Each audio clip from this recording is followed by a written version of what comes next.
La grève des scénaristes est terminée, pas celle des acteurs, même si j'ai l'impression que les studios reprennent de plus belle la promo pour leurs films. La Warner, notamment, cible Paris avec un grand P comme pop culture, puisqu'on y a vu cette semaine un Nazgûl venir se promener à la Fashion Week, en disant que c'est Kanye West, pour pas être emmerdé quand on le voit descendre dans un glory hall, et puis Versailles se transformer en salle à manger de Poudlard des grands soirs, Charles III avait même un choix-peau à chaque oreille.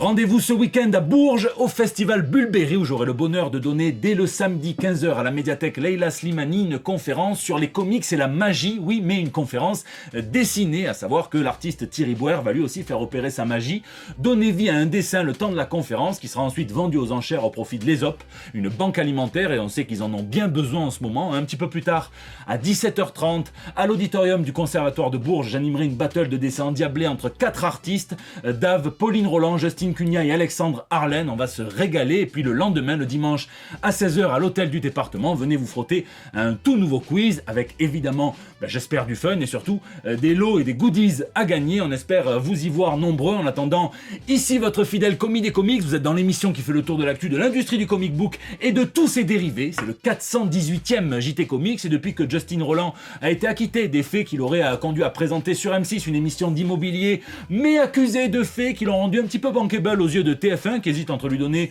le JT du soir ou bien une émission où il va mettre des olives à des tortues géantes des Calabagos en se frottant à la barrière de corail, eh bien il ne sera plus le doubleur de Rick et Morty, et les nouveaux remplaçants ne seront dévoilés que le jour de la diffusion du premier épisode de la saison 7. Un petit peu d'audace, un Macron en Rick et Chantal Latsou en Morty. En attendant, envolons-nous vers les news de la semaine.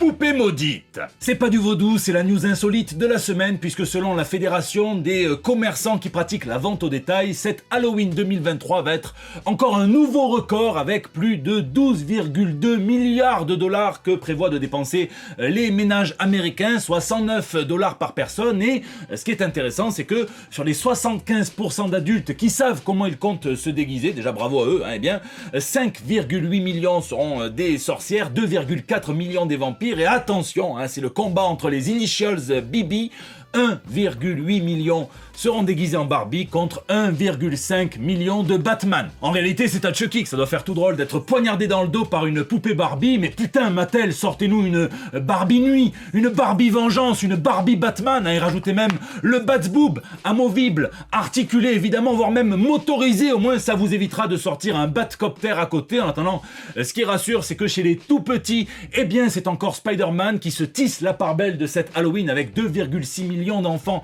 qui seront costumés en rouge et en bleu, voire même en noir et en rouge. Je vous laisse me dire dans les commentaires en quoi vous comptez vous déguiser pour Halloween.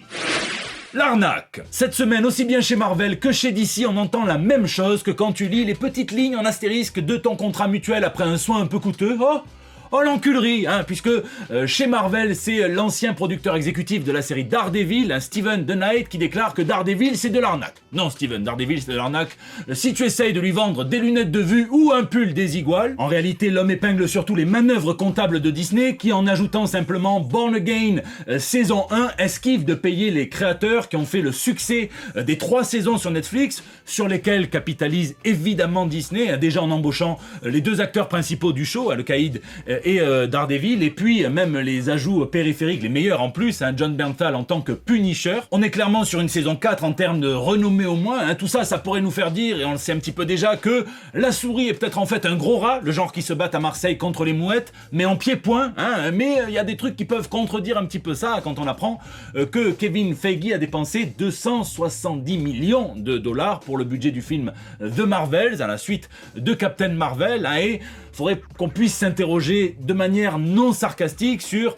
le rapport entre les budgets, la qualité du film et un petit peu tout ce que ça veut dire, tout ce qu'on y met derrière, puisque on a quand même eu un Captain America 2 qui selon moi est un des meilleurs films du MCU, alors pas très cosmique certes, mais quand même à 170 millions de dollars. Iron Man qui a posé des bases solides avec un beau film avec sa patte, 140 millions, Endgame et toute son ampleur, 356 millions de dollars, et pour faire du cosmique, Ant-Man décevant en tout point, 200 millions de dollars. Alors est-ce que C'est une augmentation qui sert à payer les mecs qui font les effets spéciaux, qui on le sait sont sur les rotules, ils ont peut-être besoin de plus de temps que d'argent, les créateurs, les scénaristes, peut-être même ceux qui ont créé les comics dont s'inspirent les films, hein, alors ça serait tout bénef, et je veux, hein, bon même si la dernière proposition j'y crois autant que mon beau-frère quand il me dit qu'il va prendre des cours du soir entre 11h et 5h du matin, hein, en tout cas ça répond à la question de Nia Costa, la réalisatrice qui se demandait si Kevin Feige était un homme mauvais, hein, avant d'être rassuré par ceux qui l'ont précédé, en tout cas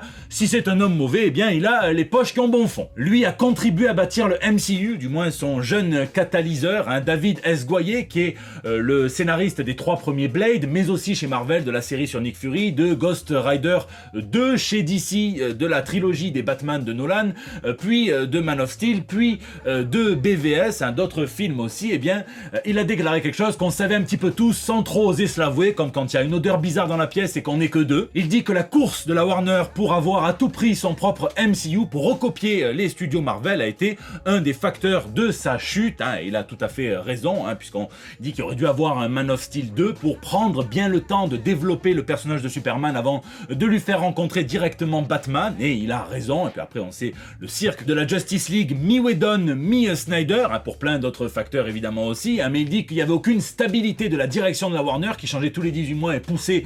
dans des directions différentes, hein, et il dit que parfois on annonçait soit en privé, soit même en public, hein, jusqu'à une vingtaine de films dont aucun n'était vraiment écrit, hein. Il dit que le futur du DCU c'était du vent, hein, d'où l'odeur.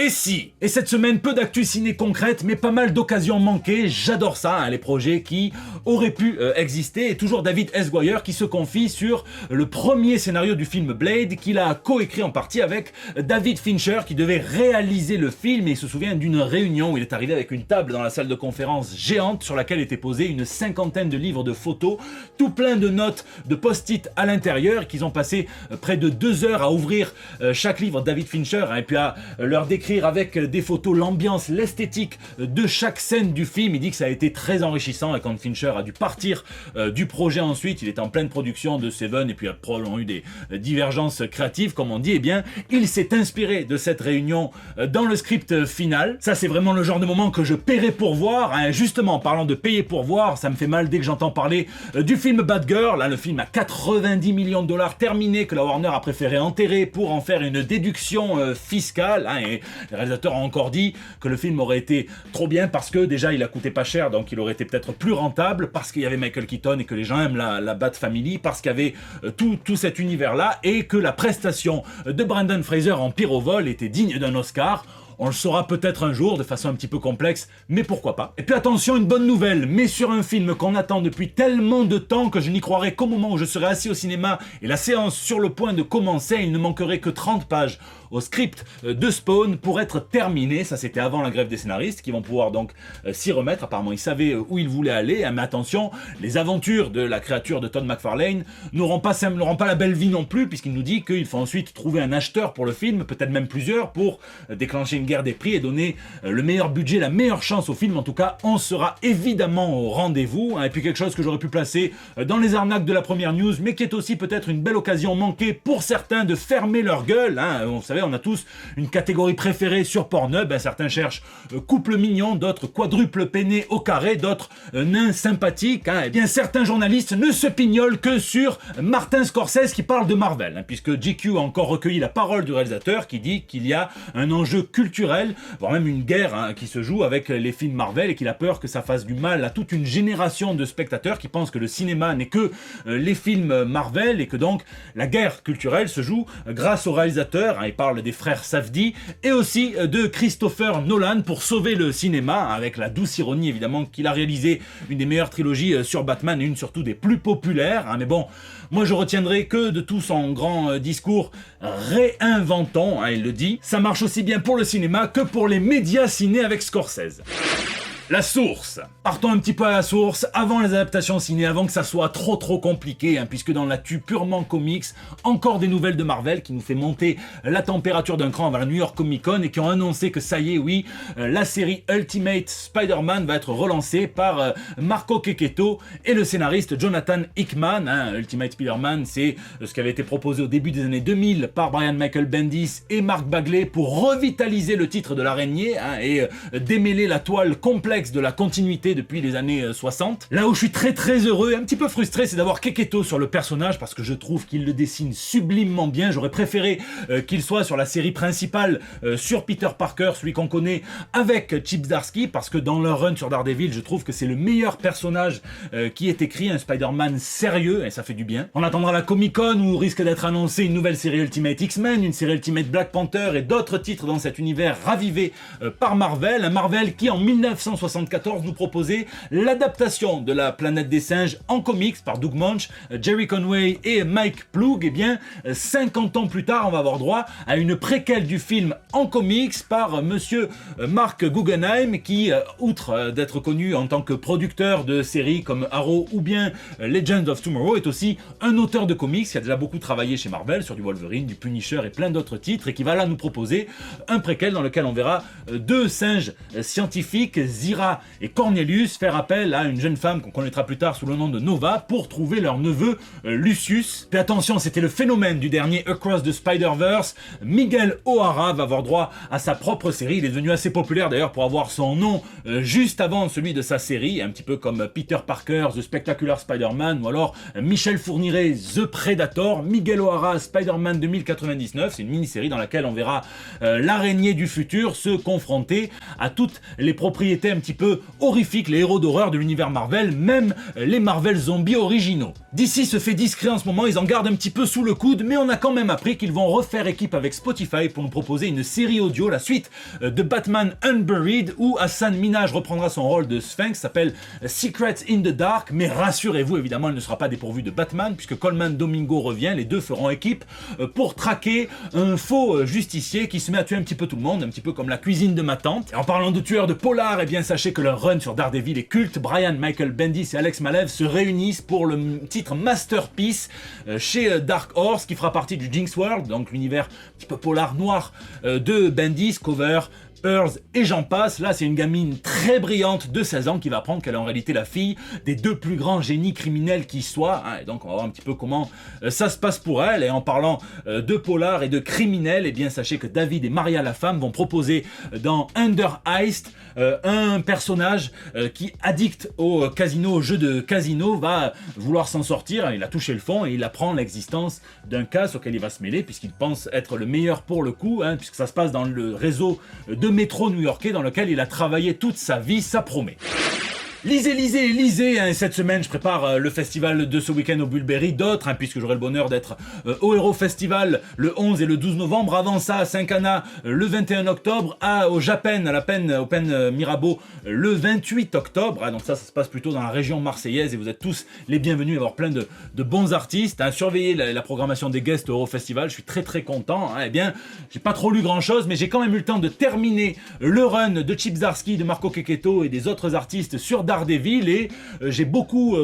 aimé évidemment. Alors la fin me fait dire sans vous spoiler que on ne peut pas échapper vraiment à sa destinée, mais j'apprécie quand un run n'oublie pas tout ce qui a été fait sur les 4 ans qu'il a duré, donc ça me plaît. Je vous laisse me dire ce que vous lisez ou geekez dans les commentaires puisque c'est la fin de ce JT Comics. J'espère qu'il vous a plu, merci d'être aussi nombreux à laisser vos pouces bleus, à partager sur Facebook, à tweeter, à retweeter, à m'incorporer dans vos stories Instagram, je vois tout, je vous lis aussi dans les commentaires sur YouTube où j'essaie de répondre au plus grand nombre, mais ça c'est quand j'ai le temps. Attends, je vous lis aussi sur les réseaux sociaux, notamment le mardi, vous me laissez vos petits messages pour El Bando del Pueblo, c'est votre espace de liberté depuis plus de 8 ans maintenant. Rendez-vous ce week-end pour ceux qui sont à Bourges et sinon la semaine prochaine pour des nouvelles toutes fraîches. Ce week-end, il y avait tellement de monde dans les rues de Marseille que j'ai toujours pas compris si c'était Emma Frost ou Moon Knight qui est venu nous rendre visite au stade Vélodrome.